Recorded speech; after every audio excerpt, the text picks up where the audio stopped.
So whenever you gain your LeMay, yes, whenever you gain your LeMay, well, we'll teach you the right way to kick bottom when you play. It's time for Miks and Mike-tics.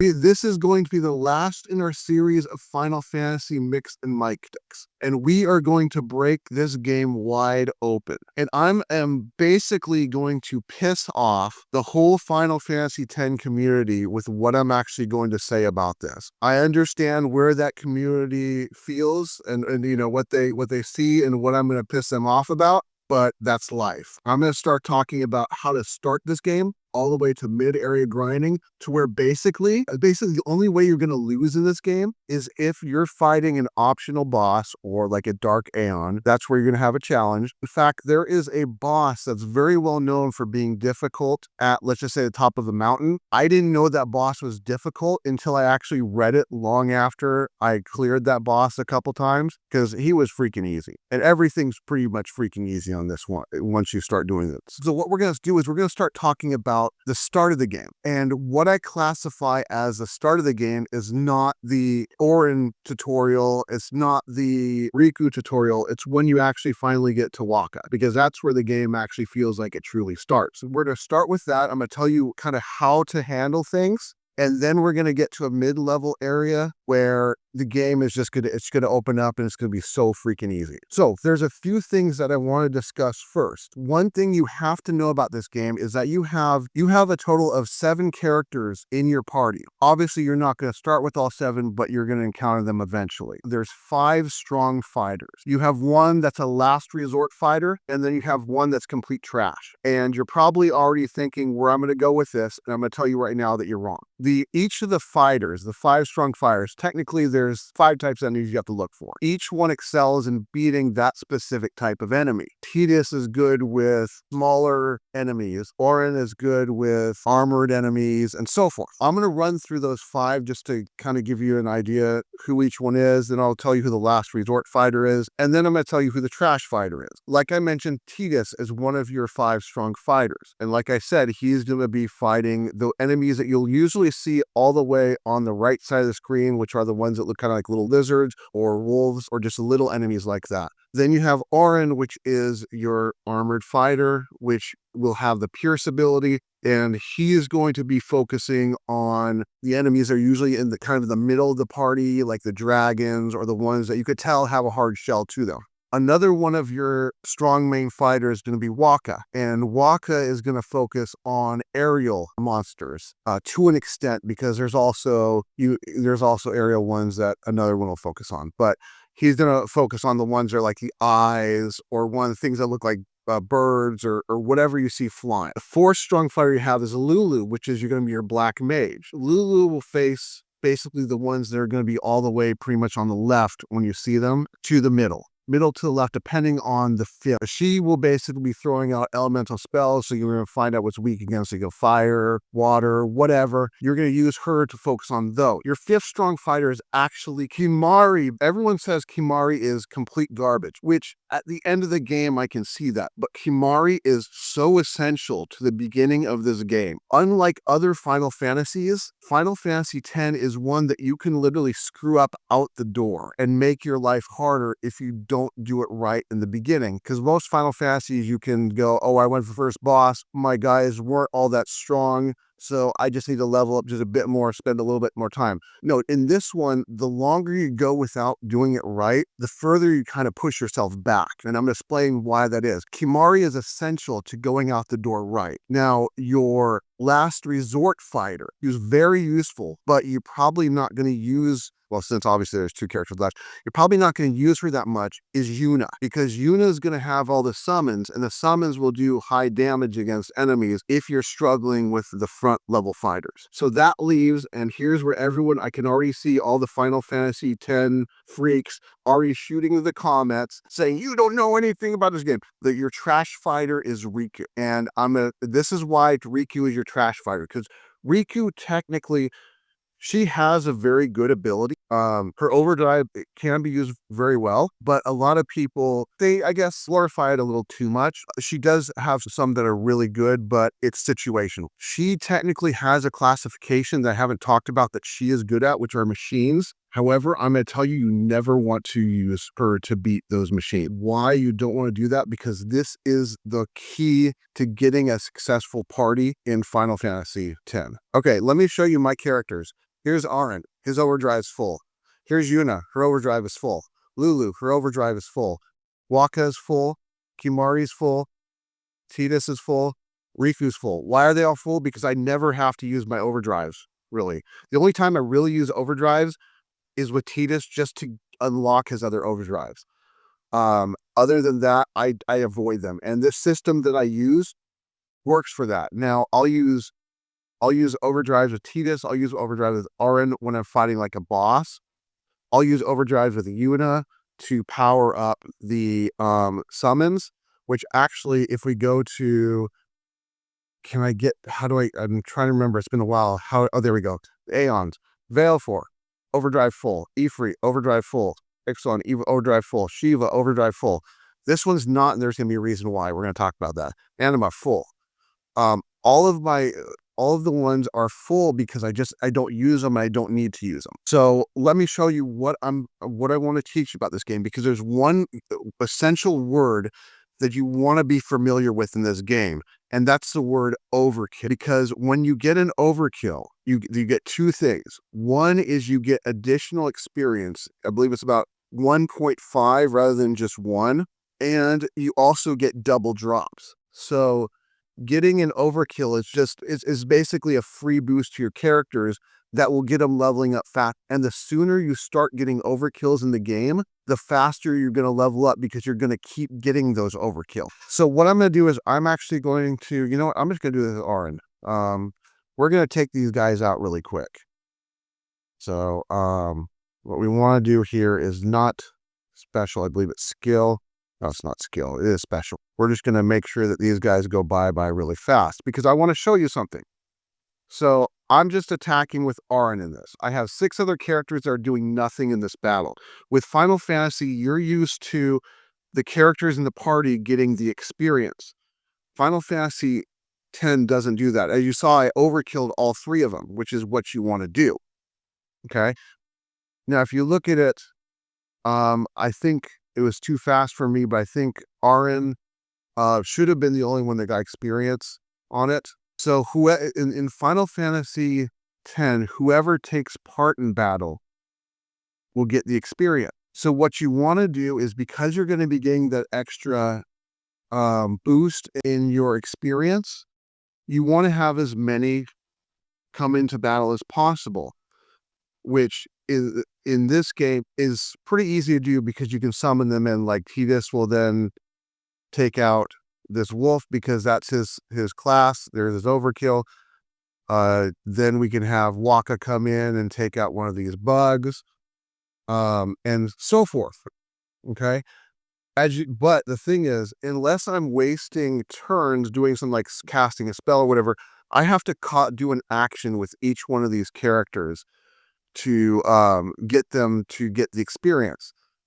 So at this point, I've had 3 people attack. If I have a 4th attack, I can take out that machine, but not everyone's going to get experience. So what's the best way to do this? It's actually quite simple. So as long as the character has an action within the battle, then they'll get the experience. So far we've had Tidus, we've had Waka, and we've had Kimari. It's a Lulu's turn. I want Lulu to get the experience, but I don't want to cast a spell on that machine to kill it. So what do? As easy as this. Defend. Bring in Yuna. Defend. Bring in Riku. Defend. Bring in Aaron. Kill. All 7 characters got in action. All 7 characters will now get the experience for that battle.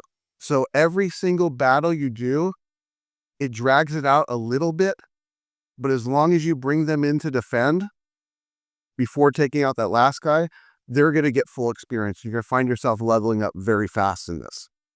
And since you're leveling up very fast, the overkills just keep getting just as easy. So that's how you want to handle the battles in this game, is you always want to focus on overkill, always attacking the right kind of monster for that specific attacker. And you always want to bring in everyone you can in the battle, even if it's just to defend, and that's it.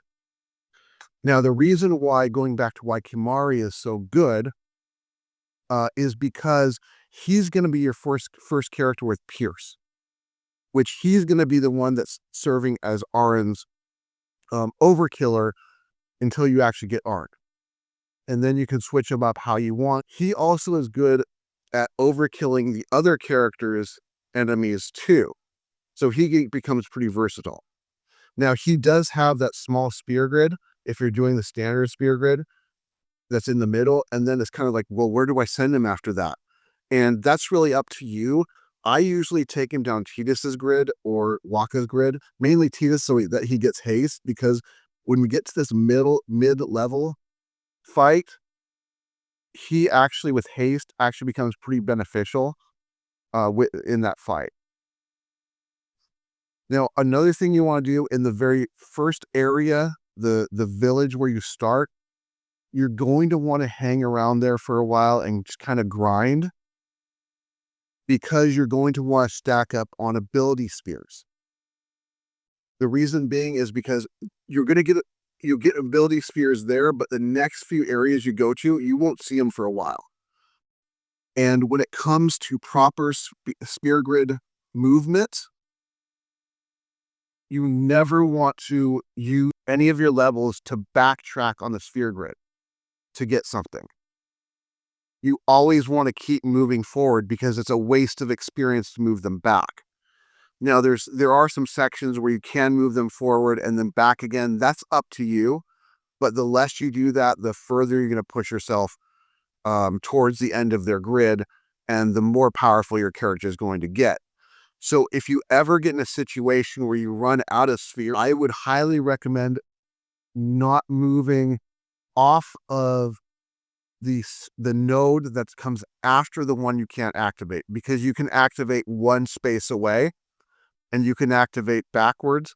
But once you move off that node that's after it, you will have to backtrack to get it. So that's a good time to pause on the sphere grid and wait until you actually get the spheres that you need to unlock it. And while you're doing that, you're just basically getting more experience for that character. So once you can move off of it, you'll be able to move them further and power them up anyway. So those are the basics for starting this game. So remember, you want to overkill everything. You want to defend in battle with everybody, or at least the ones that aren't attacking, so that they get the experience. Stock up on those ability spheres when you can, and don't do anything that will cause you to move back on the sphere grid just to get something that you missed earlier. And there's a reason why. We're going to talk about that one in a second. I do want to explain something with Overkill. That the way Overkill works, if you're not familiar with the way Overkill works, Overkill is not like a situation where you have an enemy that is down to 1 hit point and you do 9,999 damage to it. That doesn't score an overkill, but you can get an overkill if, say, you're fighting something that has 4,999 hit points and you do 5,000 damage. The reason why is the way that overkill works. Overkill is its own tier. So a monster could have 5,000 hit points, but their overkill tier is 2,000. So if you get them down to 1 hit point, you hit them for 1,500, it's not an overkill. But if you have them at 1,999 hit points, you hit them for 2,000, that's an overkill, because it now puts you in that overkill tier. So that's something to understand about how overkill works in this game. Now let's talk about mid-level, how you're just going to absolutely destroy this game. Once you get to an area that's called the Calmlands, which is the area that I'm in right now, there is a optional side quests they can do where you can capture monsters. If you capture one of every single monster in the Calmlands, you can then fight an optional boss or an optional monster. It's called a Chimera Geist. And the Chimera Geist is what's going to make this game so super easy. So for doing this battle, I'm going to show you a prerequisite you're going to want to do, and especially starting out, and you're going to need to do before every single time you fight it. So first thing you want to do, of course, is go through the Comlands, fight one of every single monster. I believe there's 10 monsters total. Fight one of every single one using a weapon that captures them. You can buy the capture weapons from the guy who opens up the quest for it. Okay. So once you have all those monsters, he'll give you the option to fight the Chimera Geist. First thing you're going to want to do is you are going to want to summon Bahamut. Be out in the field. You want to do a fight with Bahamut out. So what you'll do, basically take down all the monsters except for one, like I'm doing here. I left one monster. And you're going to want to, where is it? You're going to want to go ahead and boost so that he gets more overdrive. So I'm going to go ahead and boost and let this guy hit me because we want to have Bahamut with the full bar. Everyone else is irrelevant. So let's keep going. Whoops, this should be a boost. So we've almost got Bahamut's bar up. Once we get it up, we're just going to smack this guy and basically kill him.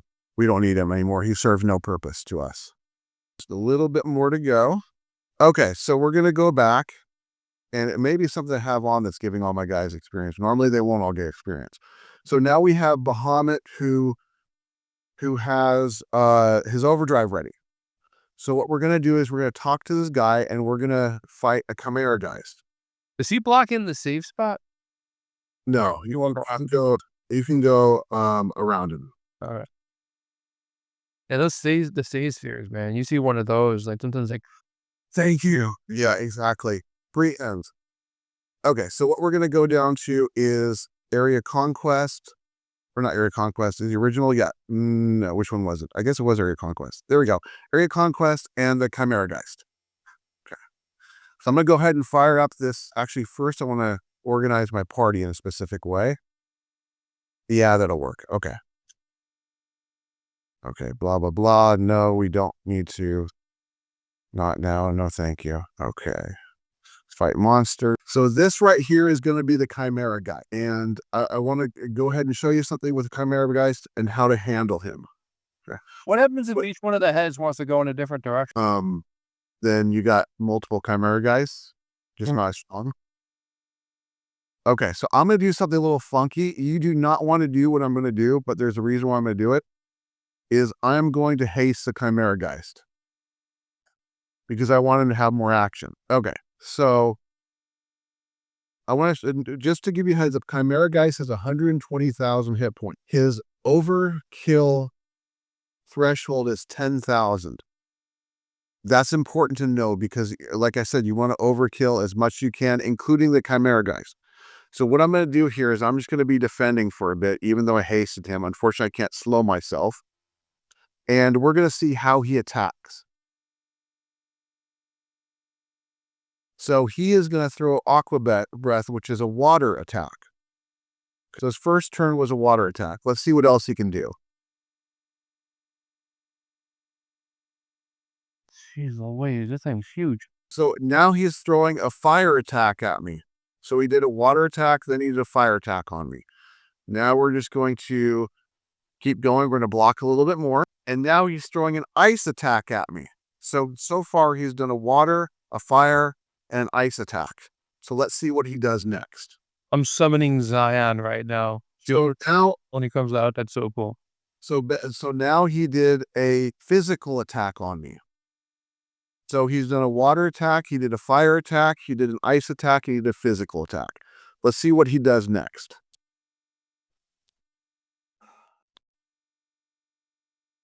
Oh, look, he did a water attack again. So let's go one more round. Let's see what he does. So he did a water attack, a fire attack, an ice attack, a physical attack, and then a water attack again. And I have a feeling he's going to do a fire attack. Oh, look at that. He did.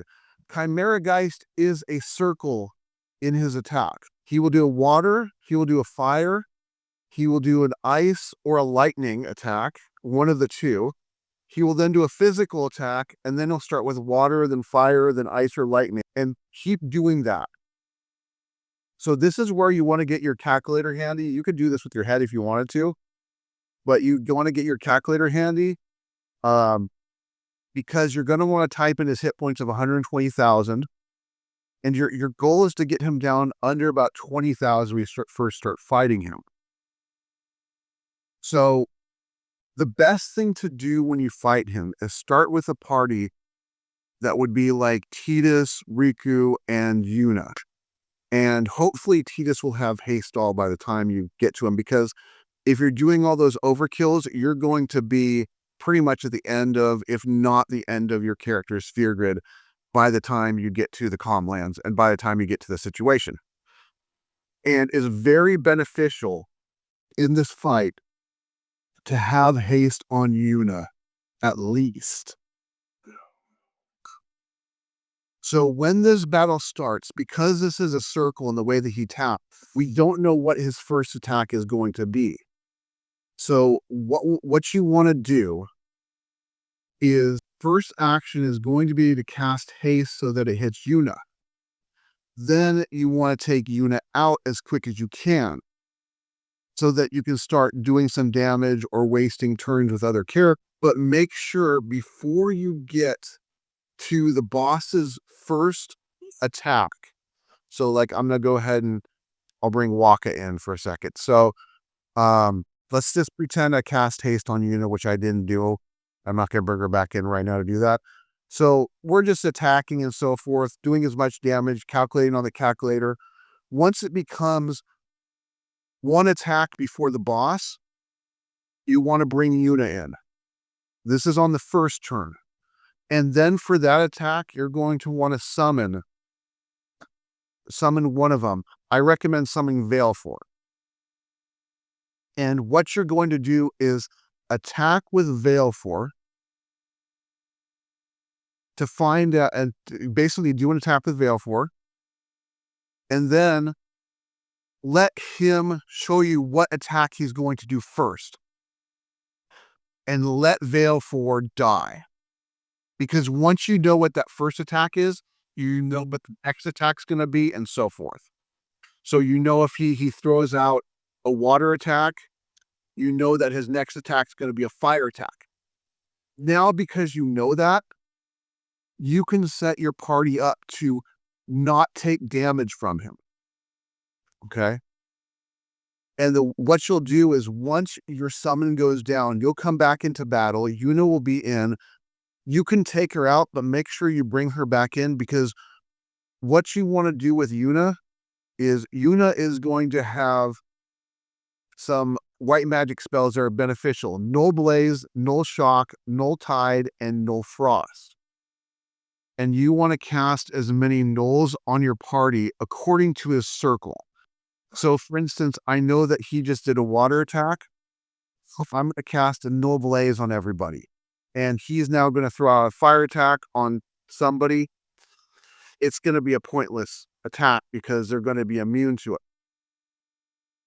So when you get to the situation, though, where you have his physical attack, so like if he comes out doing Blizzard for his first turn and kills Veilfor that way, you know the next attack's going to be physical. So instead of doing a null, and instead of letting a party eat that attack, summon your next summon with Yuna and let that summon take that attack. So that when you come in, you can go back and have your characters nulled, and you can keep chipping away at him. Once you get him down to under about 20,000, that's when you want to summon Bahamut. At that point, it doesn't matter where you are in the battle. Okay. And this is the 100% reason why you charged up your overdrive with Bahamut, because what you're going to do is basically you're going to throw out your overdrive. If I remember how to throw out overdrives in this game. Wow, I don't remember how to throw overdrives. Okay, so what was it for his overdrive? Help me out here. How do I do the overdrive? Left. You keep betting right, it left. That's right. Thank you. Oh my gosh. So throughout his overdrive, and this would probably do at least usually about 23,000 when you've got Una towards the end. And that will be on Chimera Geist. Now, what we're actually doing is we're not fighting Chimera Geist for experience. We're fighting him for something else. We're fighting him for these. They're called return spheres. And what return spheres actually do is return spheres will take you back to a node that you've activated before. So this is why this is why you never want to go back, because you can sit here, you can continually fight Chimera Geist for 6,000 gil and keep getting I don't want that, and keep getting return spheres. Okay, so I'm going to do something really quick here. I'm going to go into change parameters, get all items. Yes, I want to do that. Okay, so let's go to the sphere grid for a second. So let's just we'll go Una. Okay. So let me show you how these work, because I just gave myself, I don't want to move with her. I just gave myself everything stretched of 99 return spheres. So I can go to any sort of node that she has actually activated, and then I can start picking up her movements there. So this is a quick way to get to the end of your grid and then jump back to like the beginning of your grid and then start moving through Kamari's grid onto somebody else's grid, so that you end up using as little movements as possible. And there's actually another thing that you could do with it. So I'm going to show you something super cheap that you could do. So I'm going to take, I don't know, a defense sphere, and I'm going to activate something there. And I'm going to use a power sphere to activate the defense sphere. I have not moved Una there at all, but I can use it. I can use a return sphere because it lets you return to nodes you activated, not nodes you moved to. So then I could move here, and then I could throw something else down. Let's throw a magic sphere there. And then we're going to use a mana sphere to get it. So she just activated those. Now I go to Riku, and I could use the return sphere to go to here. Then I can activate that node that I just created. And then I could use another return sphere to go to that node I just created without moving to it, and then activate the other node that I just created. So you could actually hop around the board and kind of cheat your way around the board this way if you wanted to, using your turn spheres. Now, it isn't really like the best way to do it because you have to keep finding the Chimera Geist to get the return spheres. But at the same time, you're getting experience. So that's everything you need to know to break this game wide open, because once you start doing that and basically getting your overkills down and getting yourself all the way across the board, then getting your return spheres and hopping all around the board, I'm going to tell you, the game is going to be cakewalk. It's really going to be easy. I just taught you the right way to play your game. Yeah, I taught you the right way to play your game. So if you are still lame, only yourself left to blame. You just watched Miks and Mike-tics.